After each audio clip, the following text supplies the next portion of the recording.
Senator Kaine. Thank you, Mr. Chair, and thanks to the witnesses. I'm so glad that we're having this hearing because childcare, affordability, accessibility is such a key issue. This is the first time that the Help Committee has had a childcare hearing in 988 days. May 31, 2023, almost 1,000 days. And so when I heard we were having a childcare hearing, I thought it was going to be, let's deal with the crisis of the lack of affordable childcare. And the good news is you are perfectly able and have given good answers. But the hearing that we're having after 988 days is about fraud. And I'm kind of, just struck by that. Like, fraud in childcare is horrible. Anything fraud dealing with kids is horrible. Anything dealing with seniors is horrible. We ought to take it seriously. And I'm glad that all of you take the position that statewide freezes of funds are a bad way to deal with fraud. You need to go after fraudsters. But I just got a note, kind of to compare, that according to NBC, President Trump has used his pardon power to commute nearly $300 million in fines, restitutions, and other punishments tied to fraud-related offenses just in the last year. He's pardoned 23 fraudsters who each owed more than $100,000 for their crimes of fraud. It's been calculated that the total amount of restitution forgiven by President Trump's pardons and commutations across both of his terms total to nearly $1.4 billion. And I'm just going to give one example because I'd take up 20 minutes if I gave all that I could. TV personalities Julie and Todd Chrisley, they defrauded more than $36 million from community banks by faking records to get personal loans while also evading income tax. They bought luxury cars, real estate, luxury clothes, using new loans to repay old loans, then conveniently filed for bankruptcy and walked away with more than $20 million.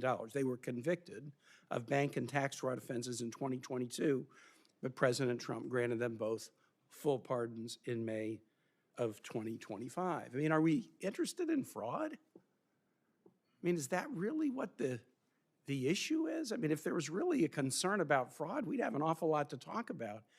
But for the first time in 1,000 days, we're having a hearing about the child care crisis, and instead of it focusing really on the crisis, we're focusing on the fraud of these small players in the child care world while we're letting fraudsters out of jail and pardoning them and forgiving the restitution that they've been ordered to pay to the court system and their victims. I do not get it. I do not get it. In Virginia, annual child care for 2 kids, if you assume an infant and then a 4-year-old, a toddler, in a center costs on average $30,000, $30,680. Housing is $24,920. College tuition is $15,663. This is the crisis. It's that people can't afford childcare. And as each of you have mentioned also, we've got these really dedicated child care workers, and nobody becomes a child care worker to pay, but a whole lot of people leave the profession for pay.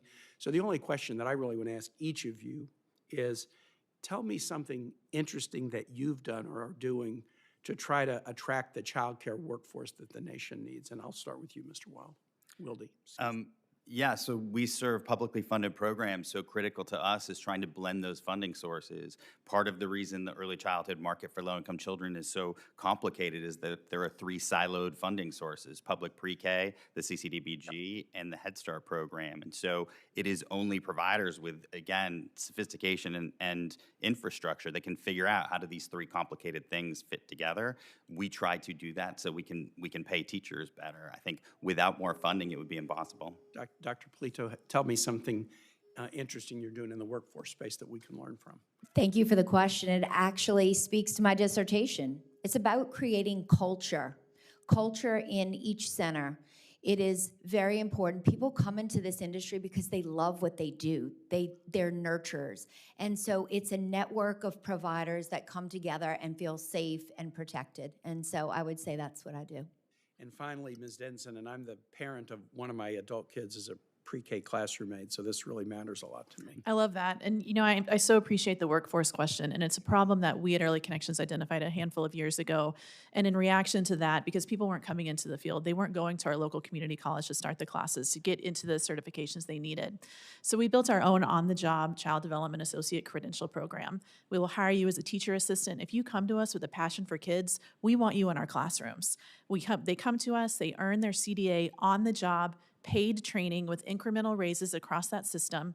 And actually just last year, I'm really proud to announce that we have now transitioned that into a federally registered apprenticeship program. Excellent. So as a provider, providing this pathway from our local high school students to working at Early Connections, earning those hours they need, earning their local college credits at our local community college, and then moving into UCCS, our state college, to earn their bachelor's. So an incredible system for us, and our retention on that program is somewhere in the 60% range, which is also a little bit unheard of when you look at teaching assistants in early childhood. My staff will reach out. I'd like to learn more about that. I'd Thanks, love to Mr. share Chair. with you. Senator Kaine, I'm proud to say that this committee